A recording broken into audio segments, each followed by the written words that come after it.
O Evangelho segundo o Espiritismo, capítulo 12, de Allan Kardec. Continuação de Instruções dos Espíritos, item 13. O duelo. Duelo é, como antigamente, o que se chamava o julgamento de Deus.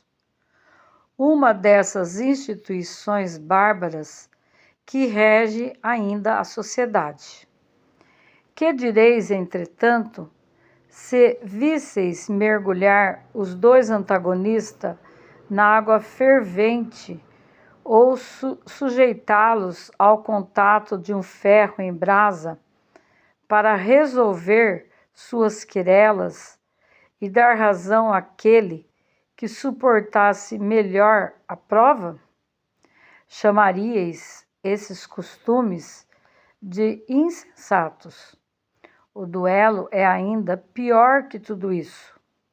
Para o duelista emérito, é um assassinato cometido a sangue frio, com toda a premeditação desejada, porque ele está seguro do golpe que dará. Para o adversário, quase sempre de sucumbir, em razão da sua fraqueza e das suas inabilidade. É um suicídio cometido com a mais fria reflexão. Eu sei que, frequentemente, procura-se evitar essa alternativa igualmente criminosa, atribuindo-a ao acaso. Mas, então, não é sob uma outra forma um retorno ao julgamento de Deus da Idade Média? E ainda, nessa época, era-se infinitamente menos culpado. O próprio nome julgamento de Deus indica uma fé ingênua, é verdade, mas, enfim, uma fé na justiça de Deus que não podia deixar sucumbir um inocente, enquanto que, no duelo, se confia na força bruta, de tal sorte que, frequentemente, é o ofendido quem sucumbe. Ó amor próprio estúpido, tola vaidade e louco orgulho! Quando, pois, sereis substituídos pela caridade cristã, pelo amor ao próximo e pela humildade de que o Cristo deu o exemplo e o preceito, só então desaparecerão nesses preconceitos monstruosos que governam ainda os homens e que as leis são impotentes para reprimir, porque não basta interditar o mal e prescrever o bem. É preciso que o princípio do bem e o horror ao mal estejam no coração do homem. Um espírito protetor, Bordeaux, 1861. Item 14. Que opinião terão de mim, dizei-vos frequentemente, se eu recuso a reparação que me é pedida, ou se não a peço àquele que me ofendeu?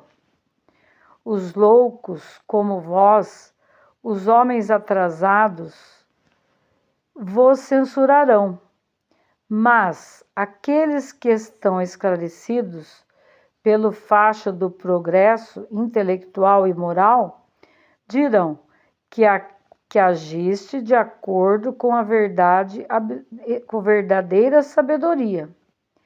Refleti um pouco. Por uma palavra frequentemente dita ao ar, ou muitas inofensivas da parte de um dos vossos irmãos, vosso orgulho se acha ferido. Respondereis-lhe de maneira áspera, e daí uma provocação. Antes de chegar ao momento decisivo, perguntai-vos se agis como cristão. Que contas deveis à sociedade se a privais de um dos seus membros? Pensais no remorso de ter arrancado a uma mulher seu marido, a uma mãe seu filho, aos filhos seu pai e seu sustentáculo?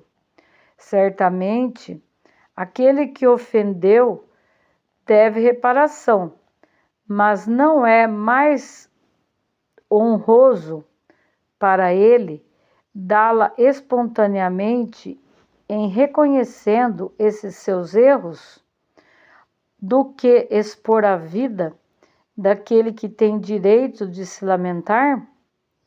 Quando o ofendido, convenho que algumas vezes pode se achar gravemente atingido, seja na sua pessoa, seja em relação àqueles que nos cercam. Não é só o amor próprio que está em jogo.